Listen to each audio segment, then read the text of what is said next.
Card loan తీసుకుంటాం, లేదంటే housing loan తీసుకుంటాం, లేదా బిజినెస్ లోన్ తీసుకుంటాం. ఆ తర్వాత అది కొన్ని రోజులు కడతాం. ఆ తర్వాత కట్టలేకపోతాం. అప్పుడు ఆళ్ళు వరుసబెట్టి ఫోన్‌లు చేస్తారు, వెంట పడతారు. నా దగ్గర ఏం లేవు, ఏం చేయమంటారంటే, ఉన్నది స్వాధీనం చేసుకుంటాం అంటారు.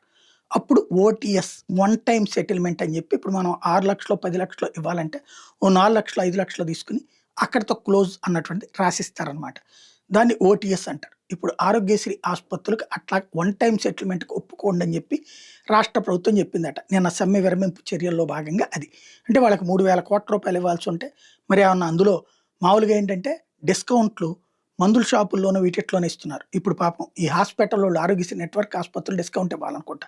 లేదంటే వన్ టైమ్ సెటిల్‌మెంట్ పేరా వన్ టైమ్ సెటిల్‌మెంట్ ఎప్పుడు చేస్తారు? ఏమీ లేనప్పుడు. ప్రభుత్వం దివాళా తీసిందా వన్ టైమ్ సెటిల్‌మెంట్ చేసుకోవడానికి? ఇదేం కర్మో అర్థం కాలేదు. నెంబర్ 2. నెంబర్ 3 వచ్చేటప్పటికి వాళ్ళకి సంబంధించి ఇక పైన ఆరోగ్యశ్రీ నిదానంగా తీసేసి ఆ ప్లేస్‌లో యూనివర్సల్ హెల్త్ కార్డ్. ఇప్పుడు ఆ యూనివర్సల్ హెల్త్ కార్డ్‌లో ఎన్ని రోగాలుంటాయి? ఇప్పుడు ఆరోగ్యశ్రీలో మొదట ఉన్న జబ్బులకి ఏ గుండె జబ్బులో, దీర్ఘకాలిక జబ్బులకి మాత్రమే ఉండేది. ఆ తర్వాత నిదానంగా ఇంకో 100 జబ్బులు, ఇంకో 100 జబ్బులు యాడ్ చేసి అసలు వాళ్ళు ఏ రోగం వచ్చినా ఆరోగ్యశ్రీ కోసం ఆసుపత్రికెళ్ళిపోవచ్చు. రేపు మరి అవన్నీ అందులో ఉంటాయా? అవి లేకపోతే హాస్పిటల్ దగ్గర గొడవ చేస్తారు పేషెంట్స్.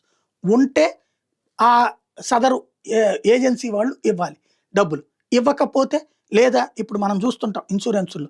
మనకు రూ. 1,00,000 అయిందంటే 40,000, 60,000 ఇస్తుంటాడు ఆడు. అలాంటి సిట్యుయేషన్‌లో ఏం జరుగుతదప్పుడు?